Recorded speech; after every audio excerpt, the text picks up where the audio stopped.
The flatlanders need a store to sell their gems and more. They need it really quick, Angular will do the trick. Directives set the stage in your HTML page. Controllers give your app the behavior that it lacks. Write expressions so that you can add your data to the view. And modules make connections with dependency injections. You're a scripting connoisseur when shaping up with Angular JS.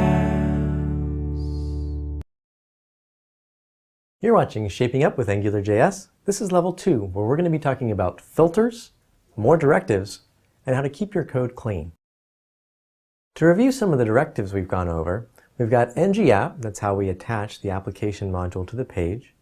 We have ng-controller, that's how we attach a controller function to the page. We have ng-show and ng-hide to display or hide a section based on an expression.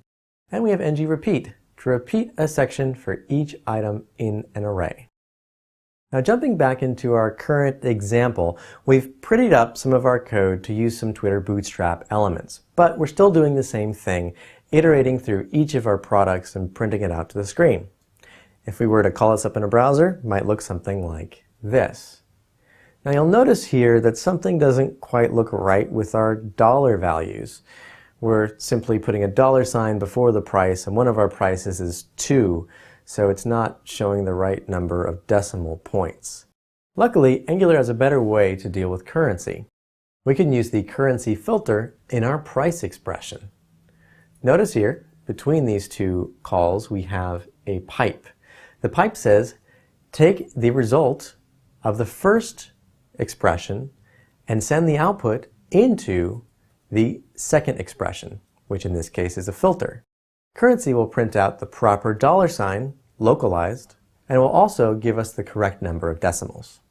So now when we call up this page in our browser, we can see that our currency is properly formatted.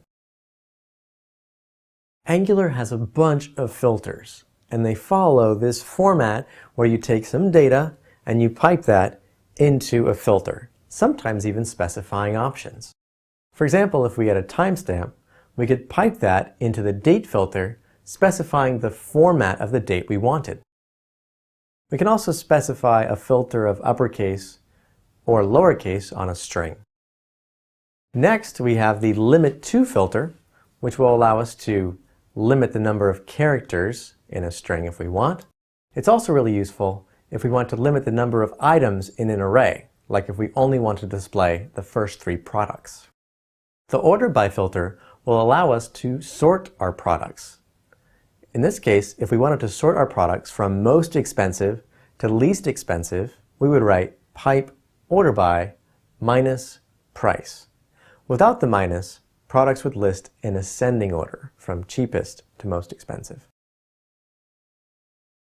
Each of our products has a bunch of pictures that are associated with it, so we need to add that to our data set.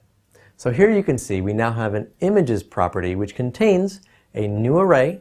Inside of that array there are a series of image objects, each of which contains a full image and a thumbnail image. So to display the first image in a product, we might write product.images, specify the index, .full. If we took that and put it as an expression inside the source attribute of an image tag, well, it wouldn't work. The browser tries to load the image before the expression evaluates. So to print out this image, we need to use the ng-source directive, like you see here. Then if we jump back into our browser, we can see that all the images are showing properly. Why don't you try using some filters and ng-source, and I'll see you in the next section.